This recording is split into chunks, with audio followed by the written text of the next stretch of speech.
Assalamualaikum warahmatullahi wabarakatuh. Kami di sini akan menjelaskan terkait dengan analisa rasio dari PT Indofood Sukses Makmur. Terkait dengan itu, nama kelompok Ikhlasul Amal, yang kedua Munandil Munif, dan yang ketiga yaitu Imam Faisal. Ini merupakan laporan dari PT Indofood Sukses Makmur. Ya, di sini kita akan membahas terkait dengan rasio likuiditas. Rasio likuiditas terbagi menjadi 4. Yang pertama yaitu rasio lancar. Untuk rasio lancar sama dengan aset lancar dibagi dengan liabilitas lancar. Untuk aset lancar itu sendiri 14.873.999 dibagi dengan 12.460.512 sama dengan 1,1936. Dan yang kedua yaitu rasio cepat. Untuk rasio cepat sama dengan aset lancar dikurangi persediaan dibagi dengan liabilitas lancar. Untuk aset lancar yaitu 14.873.999 dikurangi 5.036.658 dibagi dengan 12.460.512 sama dengan 0,707.898. Dan yang ketiga yaitu periode penagihan. Untuk periode penagihan yaitu sama dengan piutang rata-rata dibagi dengan penjualan per 360. Untuk piutang rata-rata 667.947 dibagi dengan 18.128.552 per 360 sama dengan 667.947 dibagi dengan 50.357,17, maka hasilnya adalah 13,264. Dan yang terakhir yaitu jumlah hari untuk menjual persediaan dibagi dengan sama dengan persediaan rata-rata per HPP 360. Untuk HPP sendiri yaitu pembelian bersih dan persediaan bersih. Untuk pembelian bersih tidak diketahui, maka dihitung tersendiri yaitu persediaan bersih saja. Dengan begitu persediaan rata-rata 5.035.658 per 5.035.658 dibagi dengan 360, maka 5.035.658 per 13 juta per 13.987,938, maka hasilnya adalah 0,360. Untuk rasio likuiditas tahun 2018 yaitu rasio lancar sama dengan aset lancar dibagi dengan liabilitas lancar. 14.440.719 per 13.648.759 sama dengan 1,0287.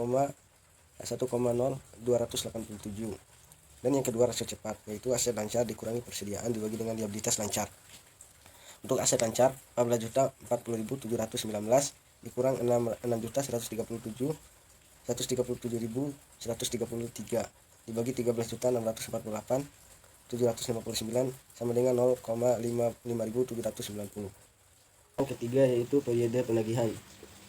Untuk periode penagihan sama dengan piutang rata-rata dibagi dengan penjualan per 360.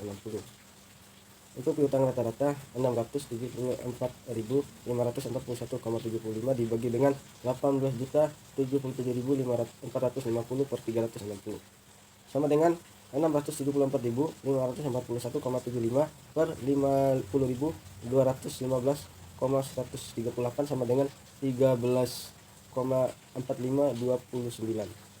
Yang keempat yaitu jumlah hari untuk menjual persediaan sama dengan persediaan rata-rata dibagi dengan HPP per 360. Untuk HPP sendiri yaitu persediaan bersih ditambah dengan pembelian bersih. Untuk yang dimana untuk pembelian bersih tidak diketahui, maka dari itu diperhitungkan saja yaitu persediaan bersih sama dengan 6.137.155 per 6.137.155 per 360 sama dengan 6.137.155 per 17.047,652, maka dari itu sama dengan 630. Berikut ini contoh pada tahun 2019. Yang pertama, total utang terhadap ekuitas. Rumusnya di sini total ekuitas dibagi jumlah liabilitas. Total ekuitasnya di sini 10.743.420 dibagi jumlah liabilitas 25.786.864. Hasilnya 0,4166. Selanjutnya liabilitas jangka panjang terhadap ekuitas. Rumusnya di sini liabilitas jangka panjang dibagi jumlah ekuitas. Liabilitas jangka panjangnya 13.326.334 dibagi jumlah ekuitas sebesar 10.743.420. Hasilnya 1,240. Yang terakhir, kelipatan bunga yang dihasilkan. Rumusnya di sini EBIT dibagi beban bunga. Rumus mencari EBIT di sini adalah laba bersih ditambah biaya bunga ditambah pajak. EBIT-nya di sini 1.279.744 dibagi beban bunga 625.467. Hasilnya 2,0461. Selanjutnya yaitu contoh pada tahun 2018. Yang pertama ada total utang terhadap ekuitas. Rumusnya di sini total ekuitas dibagi jumlah liabilitas. Total ekuitasnya di sini sebesar 8.814.386 dibagi jumlah liabilitas 26.640.979. Hasilnya di sini 0,3308. Selanjutnya liabilitas jangka panjang terhadap ekuitas. Rumusnya di sini liabilitas jangka panjang dibagi jumlah ekuitas. Liabilitas jangka panjang di sini sebesar 12.992.220 dibagi jumlah ekuitas 8.814.386. Hasilnya yaitu 1,4739. Dan yang terakhir kelipatan bunga yang dihasilkan. Rumusnya di sini EBIT dibagi beban bunga. Rumus EBIT di sini adalah laba bersih ditambah biaya bunga ditambah pajak. EBIT-nya di sini 1.825.491 dibagi beban bunga sebesar 800.648. Hasilnya yaitu 2,2800. Tingkat pengembalian atas aset ROA sama dengan laba bersih setelah pajak total aset sama dengan 1.059.326 dibagi 42 72.849 dan hasilnya 0,0252.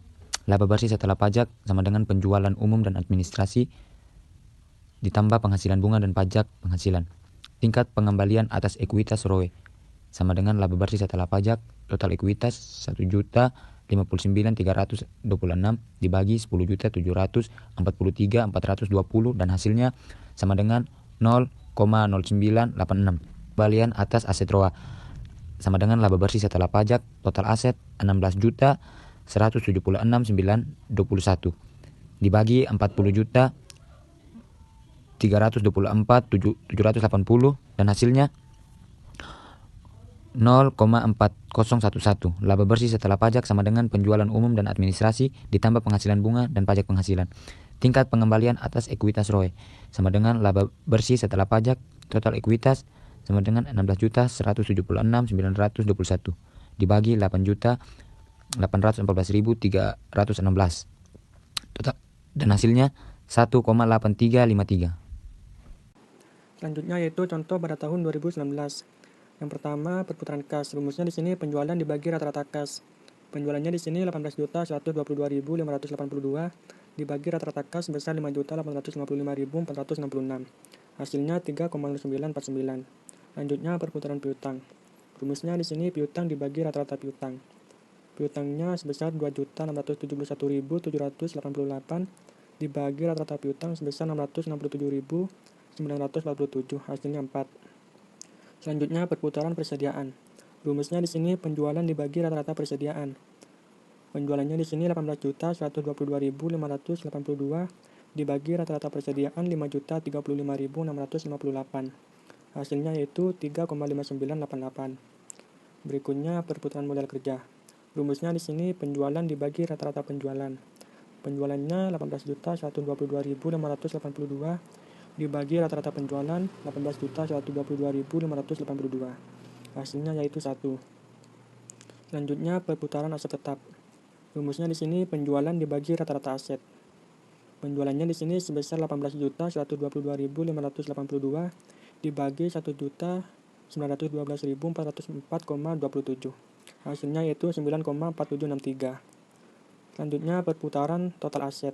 Rumusnya di sini penjualan dibagi rata-rata aset tetap.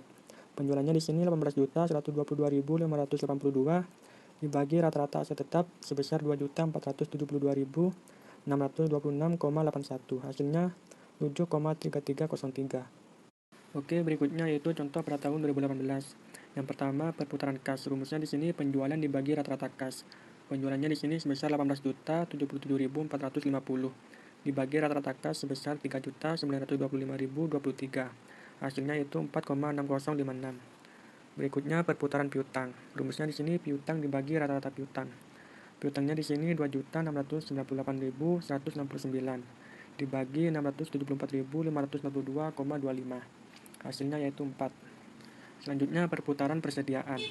Rumusnya di sini penjualan dibagi rata-rata persediaan. Penjualannya di sini sebesar 18.077.450 dibagi rata-rata persediaan sebesar 6.137.133. Hasilnya 2,9455. Berikutnya perputaran modal kerja. Rumusnya penjualan dibagi rata-rata penjualan. Penjualannya di sini 18.077.450 dibagi rata-rata penjualan 18.077.450. Hasilnya 1. Selanjutnya perputaran aset tetap. Rumusnya di sini penjualan dibagi rata-rata aset. Penjualannya di sini 18.077.450 dibagi rata-rata aset 1.832.944,45. Hasilnya yaitu 9,8625. Dan yang terakhir ada perputaran total aset. Rumusnya di sini penjualan dibagi rata-rata aset tetap. Penjualannya di sini 18.077.450 dibagi rata-rata aset tetap sebesar 2.389.460,09. Hasilnya yaitu 49,415. Dan yang terakhir yaitu rasio pasar. Di sini yaitu rasio pasar terbagi menjadi 5, yaitu rasio harga saham, imbalan hasil laba, harga terhadap nilai buku, imbalan hasil dividen, tingkat pembayaran dividen. Untuk rasio harga sama dengan harga saham per lembar saham dibagi dengan laba per saham, yaitu 16.576,62 dibagi dengan 161 sama dengan 102,96. Untuk imbalan hasil laba tahun 2019 yaitu laba per saham dibagi dengan harga pasar per lembar saham, yaitu 161 dibagi dengan 16.576,62 maka 0,0096. Dan yang ketiga yaitu harga terhadap nilai buku sama dengan harga pasar per lembar saham dibagi dengan nilai buku per lembar saham. Untuk harga pasar sendiri 161 dibagi dengan 100 maka 1,61. Yang keempat yaitu imbalan hasil dividen. Dividen tunai per saham dibagi dengan harga pasar per lembar saham. Untuk mencari dividen yaitu dividen tunai per saham sama dengan dividen dibagi saham beredar. Untuk dividen tidak diketahui. Dengan begitu harga pasar per lembar saham 16.576 di 16.576,62 sama dengan 0. Dan yang terakhir tingkat pembayaran dividen sama dengan dividen tunai per saham dibagi dengan laba per saham, yaitu 16.576,62 dibagi dengan 0 sama dengan 0. Untuk harga saham per lembar saham yaitu modal saham ditambah dengan agio saham. Untuk rasio pasar tahun 2018 terdiri dari 5 bagian, yaitu rasio harga saham. Untuk rasio harga saham sendiri sama dengan harga saham per lembar saham senilai 2.375.766 dibagi dengan 91, maka 26.107,42. Dan yang kedua yaitu imbalan hasil laba. Untuk imbalan hasil laba sendiri laba per saham dibagi dengan harga pasar per lembar saham. Untuk laba per saham yaitu 91 dibagi dengan 2.375.766 sama dengan 3,8303. Yang ketiga yaitu harga terhadap nilai buku. Untuk harga pasar per lembar saham sama dengan 91 dan nilai buku per lembar saham sama dengan 100, maka 0,91. Dan yang ketiga yaitu imbalan hasil dividen. Dividen tunai per saham, untuk dividen belum diketahui. Dan harga pasar per lembar saham 2.375.766 sama dengan 0. Mungkin itu saja penjelasan dari kelompok kami. Adapun yang salah mohon dimaklumi. Sekian dan terima kasih. Billahi fisabilil haq fastabiqul khairat. Wassalamualaikum warahmatullahi wabarakatuh.